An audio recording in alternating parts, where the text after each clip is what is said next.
माँ की सुनो तो बीवी के बुरे, बीवी की सुनो तो माँ के बुरे। मैं कोई शायर नहीं हूँ, वह मैं पहले बता चुका हूँ। मैं कोई शायर नहीं हूँ, शब्दों से खेलना मेरा काम नहीं। मैं कोई शायर नहीं हूँ, शब्दों से खेलना मेरा कोई काम नहीं।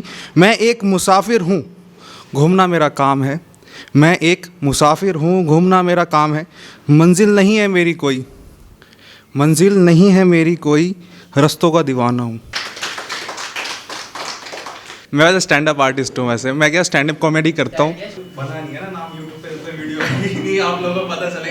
द स्टैंड अप का सबसे बड़ा नुकसान ही है, जब तक तुम वायरल नहीं होते तब तक तुम्हारा कोई जानता ही नहीं, क्योंकि उन लोगों को पता ही नहीं तुम करना क्या चाह रहे हो क्या रहा है तुमसे। सही बात है। मतलब किसी भी फील्ड में चले जाओ यही चीज दिक्कत आती है, कहीं चले जाओ आदमी सोचता है भाई ऐसा पंच मार दे कि मतलब अंकलवान हंस से। तो इसमें क्या स्टैंड अप में अलग अलग जोन होते हैं, अलग अलग तरीके होते हैं स्टैंड अप कॉमेडी करने के। कि एक बार क्या है, मेरा एक दोस्त है वो जैसे तुम्हारा भी कोई जानकार होगा जो LIC वगैरह के एजेंट होते हैं, वो करवा देते हैं इंश्योरेंस। तो उसने मेरा इंश्योरेंस करवा दिया, तो मुझे हो गया बुखार। मैं पहुंचा हॉस्पिटल, मैंने रखा जो बना के देते हैं ना कार्ड से ATM से। मैंने कहा भाई मेरे को हो रहा बुखार, मेरे को दो दवाई। उन्हें भाई ये ATM नहीं है जैसे स्वाइप मारोगे यहाँ से दवाई निकल के आएगी, पहले तुम्हें एडमिट होना पड़ेगा। तो भाई उस कार्ड के चक्कर में स्वाइप तो हुआ नहीं, वो 15,000 का चेप और लग गया, क्योंकि उन्हें सारे टेस्ट कर लिए मेरे। फिर उसके बाद कहा भाई साहब तुम ठीक हो, तुम्हारे हम एडमिट नहीं कर सकते, पहले एडमिट होना पड़ेगा तब कार्ड चलेगा। तो ऐसे कई बार लाइफ में चीजें होती है। जैसे मैं बीटेक मैकेनिकल इंजीनियर हूँ, मैंने मैकेनिकल डिग्री करी है, इस वजह से मैं कोशिश कर रहा हूँ भाई स्टैंड अप में हाथ मारने की। अगर हो जाए तो ठीक है, नहीं तो लोग हंसी नहीं उड़ाएंगे पहले बहुत हंस चुके हैं लोग। तो अब देखो ऐसा होता है जब तुम मैकेनिकल में एडमिशन ले लेते हो ना, तो फर्स्ट ईयर में तो भाई खुला छोड़ देता है कि हाँ भाई चलो इनसे फीस लेनी है, प्राइवेट कॉलेज है, तो वो तुम्हें कुछ कहते ही नहीं है। और असली जो तुम्हें पता चलता है वो सेकंड ईयर में पता चलता है, क्योंकि जो तुम्हारा ब्लॉक होता है वो होता है 2 किलोमीटर दूर पार्किंग से। पैदल जाना पड़ता है डेली, और पैदल ही आना पड़ता है, 4 हो जाता है। पास आउट हुए 4 साल हो गए, इसलिए पेट निकल गया नहीं, उस टाइम फिट था। तो यार वो मैकेनिकल का सबसे बड़ा नुकसान ये होता है, वो ब्लॉक में लड़कियां नहीं होती, और जिस ब्लॉक में लड़कियां होती है वो होता है 2 किलोमीटर दूर। वो ये यार वो तुम्हारी हिम्मत है कि यार तुम्हारे अंदर स्टेमिना है तो तुम देखने जा सकते हो, नहीं तो चुपचाप बैठ सकते हो क्लास में। तो सिंपल सी बात है यार। तो हमारे कॉलेज में इवेंट होना था, संग्रीला होता है या प्राइवेट कॉलेज में इवेंट्स होते हैं, तो हमारे में अलग ही फरमाइश थी VC की, कि चेयरमैन था VC था, उनकी अलग ही फरमाइश थी। उन्हें सुनना था चिटियां कलाइयां चिटियां कलाइयां सुनना था उनको। तो उन्होंने भाई उसको बुला रखा था सिंगर को, जो चिटियां कलाइयां है जिसका गाना। तो मैं जिंदगी में पहली बार अपने मैकेनिकल ब्लॉक के सारे लड़कों को चिटियां कलाइयां पे डांस करते हुए मैंने भी किया भीड़ में, ऐसी बात नहीं है, मजा आ रहा है। तो और जैसे मैंने बताया ना कि यार जो हमें लड़कियां देखनी होती थी, हमें बहुत दूर जाना पड़ता था 2 किलोमीटर। तो एक बार भाई हम गए हुए थे सी ब्लॉक, मतलब CSC EC इलेक्ट्रॉनिक, जहाँ मतलब होती है, मतलब क्राउड होता असली वाला। हमारे में तो ऐसे जनरली दाढ़ी हो रही है, इतनी लंबी लंबी नखून हो रहा है, इतने लंबे लंबे लोग पता कि कच्चे बनियान में आ रहे हैं ब्लॉक में क्लास में, उन्हें पता है कोई देखने वाला तो है नहीं। एक बार हॉस्टल में बच्चे सो रहे थे, जो हमारा HOD था वो बड़ा मतलब बहुत ज्यादा ही सख्त आदमी था। वो सोते हुए बच्चों को ले आया, किसी की राल आ रही है यहाँ पे किसी ने उल्टी बनियान पहन रखी है कुछ भी हो रहा है यार वहाँ। तो मतलब ऐसे जरूरी नहीं है कि यार हम अगला बंदा सो रहा है, उसको नहीं है इंटरेस्ट पढ़ने में, तो तुम जबरदस्ती उसको पढ़ाओगे, तो फिर पढ़ाने के बाद भी कोई फायदा तो हो नहीं रहा। तो एक बार हम लड़कियां देखने के C ब्लॉक में गए हुए थे, तो सर ने कहा कि भाई तुम यहाँ क्या कर रहे हो। मैं कहा सर पानी पीने आए हैं, हमारे ब्लॉक में कूलर खराब है, ठंडा पानी नहीं है उसमें। तो उसने कहा बेटा दिसंबर का महीना है, तुम्हारे ब्लॉक में ठंडा पानी पीने का भी है, धोने का भी है, अपने पापा को बुला के लाना। अब बात उनसे होगी, तुमसे नहीं करनी। तो अब आगे धीरे धीरे जो पास आउट होने के बाद ना सबसे बड़ा चीज होती है, वो कॉलेज वाले तुम्हारा WhatsApp ग्रुप बना देते हैं। तो हमारे को WhatsApp ग्रुप बना दिया एल्यूमनी। तो एल्यूमनी ग्रुप के अंदर ना मैं चेक कर रहा हूँ, वो सारे हैं जिनकी 20-20 सप्ली आई हैं। सप्ली मतलब बैक, मतलब जो 20-20 में बैक है, फेल है वो। तो एक बार ग्रुप में HOD का मैसेज आया कि dear student, we have opportunity, if you want to open a photo state shop in our college you can apply. मैंने नीचे से कमेंट कर दिया, मैं कहा सर धन्यवाद, आपने हमें ऐसी अपॉर्चुनिटी दी कि हम डिग्री करके अपने कॉलेज में फोटो स्टेट निकालेंगे। मैंने कहा सर अगर ये अपॉर्चुनिटी आपको आपके टीचर ने दे दी होती ना, तो आप आप किसी चांदी का 2-2 रुपए की फोटो से निकाल ले होते आज हैं? तो भाई उन्होंने मेरे को एल्यूमिनी वाले ग्रुप से तभी निकाल दिया।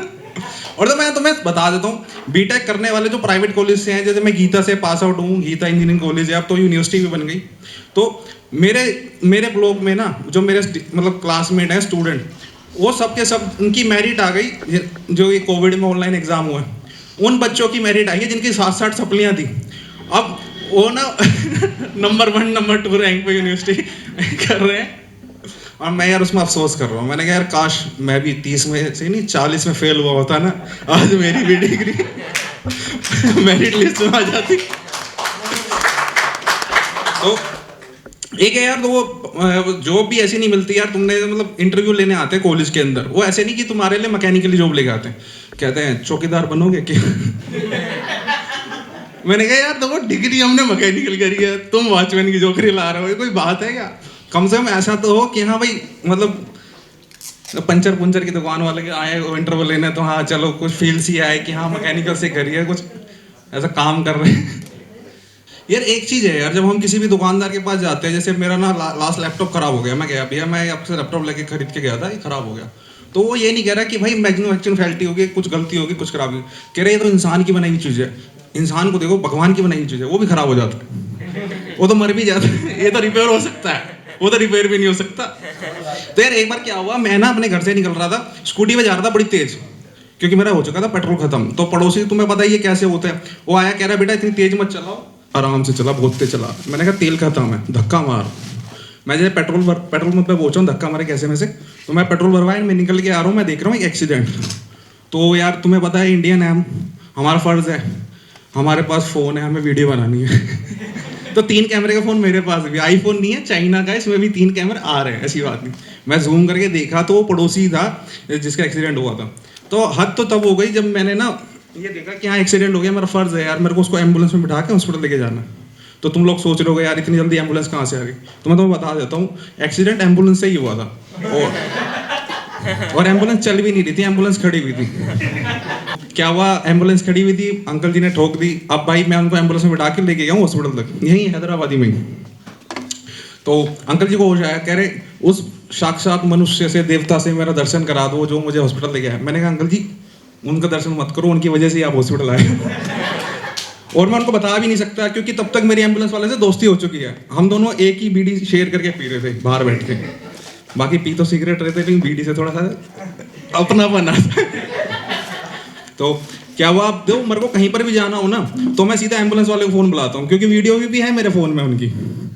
तो एक बार क्या, मेरे को शादी में जाना था, मैंने फ़ोन बुलाया एम्बुलेंस वाले को, वो आ गया, क्योंकि भाई वीडियो तो है मेरे पास अभी भी। फिर उसके बाद क्या हुआ यार, मैं वॉशरूम गया हूँ, मैं वॉशरूम में जाके क्या देख रहा हूँ कि एक आदमी काम कर रहा है, मतलब उसका फ़र्ज है करने का, लेकिन कम से कम गेट तो बंद करो यार, गेट खोल के कौन करता है। और सबसे गंदी बात, साले ना हाथ भी नहीं धोए, बिना हाथ धोए ऐसे बाहर चला गया। तो मैं क्या देख रहा हूँ, चलो छोड़ो यार, गंदा आदमी ऐसे खाना खाएगा, मैं क्या खा लेने दे। इतने में क्या देखता हूँ कि जो एम्बुलेंस वाला मेरा दोस्त है वो गोलगप्पे खा रहा है, और जो गंदा आदमी है जिसने हाथ नहीं धो रखे वो गोलगप्पे खिला रहा है। और मैं क्या कहूँ, किसने हाथ नहीं धोए, नहीं अव्वल हाथ तो धो ही लिया होंगे उसने पानी से। ये जो गोलगप्पे खाने वाले चेहरे हैं वो देख रहे हैं। कोई बात नहीं, मैंने भी खाए थे। देखो होता है यार, कई बार होता है ऐसी बात। तो तुम्हें पता है यार, एक तुम्हारे को भी पता है, तुम राइटिंग करते हो कितना मुश्किल होता है। तो मैंने एक शादी पे सेट बनाने की कोशिश करी, उसके चक्कर में मैंने पिछले 13 फरवरी को मेरी शादी हो गई, सेट अभी तक नहीं बना, हाथों की मेहंदी तक नहीं छुटी है, सेट अब तक बना नहीं है। और मतलब मेहंदी लगती है यार, लड़कों के भी लगती है, ऐसी बात। अब तुम ऐसे मत करना, हाँ मेहंदी हाथों में, नहीं हाथों की मेहंदी छुटी नहीं, माइक उठा लिया हाथों में।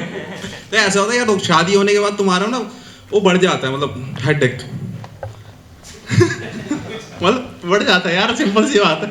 किस सुनोगे, माँ की सुनो तो बीवी के बुरे, बीवी की सुनो तो माँ के बुरे।